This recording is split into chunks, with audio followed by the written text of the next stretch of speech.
તારીખ 8/8/2026ના રોજ વિનોદચંદ્ર માણેકલાલ ઠાકર રહેવાસી તારાપુર નાઓએ આણંદ રૂરલ પોલીસ સ્ટેશનમાં આવી પોતાની ફરિયાદ હકીકત જાહેર કરે કે સને 2024ના વર્ષમાં અમદાવાદ ખાતે રહેતા રિકિન જીતેન્દ્રભાઈ રાવલ નાઓએ તેમની પાસેથી ચના મંગાવી અને તેના પૈસા પરત કરેલા નહીં, શરૂઆતના એડવાન્સમાં 50,000 રૂપિયા જમા કરેલા, ત્યાર પછી તેની પાસેથી 50 કિલોના 219 નંગ કટ્ટા વેચાણથી લઈ અને તેનું પેમેન્ટ કરેલું નહીં અને અવારનવાર વાયદા કરી તેના પેમેન્ટ પેટે 7,25,410 રૂપિયાનો મુદ્દામાલ પરત કરેલ નહીં, જે બાબતે તેને ફરિયાદ આપતા આરોપીના વિરુદ્ધમાં આણંદ રૂરલ પોલીસ સ્ટેશનમાં ગુનો રજીસ્ટર કરવામાં આવેલો હતો.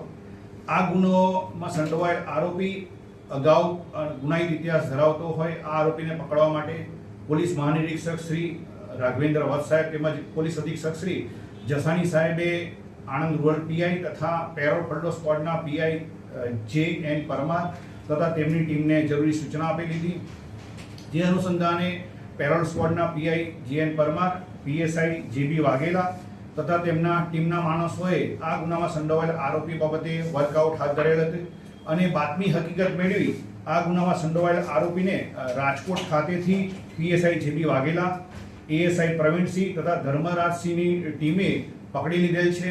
આ આરોપીને અટક કરી આણંદ રૂરલ પોલીસ સ્ટેશન સોંપવામાં આવેલ છે.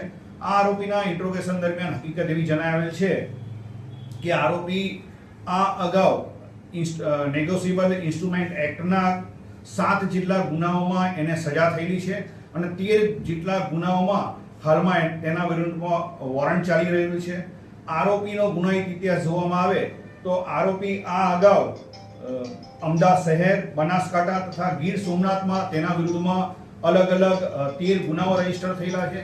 આ અગાઉ આરોપીના વિરુદ્ધમાં અવારનવાર ગુનાઓ દાખલ થયેલા હતા. અમદાવાદ શહેરમાં તેને પાસા કરવામાં આવેલી છે.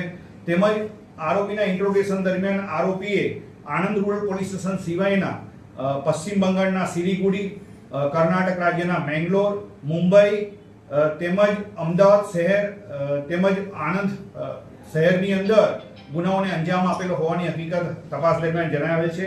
આરોપીનું મોડેસ ઓપરેન્ડી જોવા જઈએ તો આરોપી પોતે અમદાવાદ ખાતે શ્રી સુકન્યા તેમજ મા એન્ટરપ્રાઇઝ નામની પેઢી ધરાવે છે.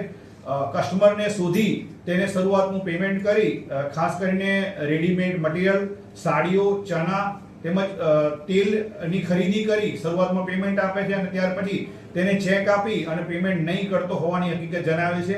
આરોપી ખૂબ જ શાતિર હોય. અગાઉ પણ એના વિરુદ્ધમાં જેટલા પણ વોરંટ નીકળેલા છે તે વોરંટના 20 જેટલા બનાવમાં પણ એને પકડવાનો બાકી છે.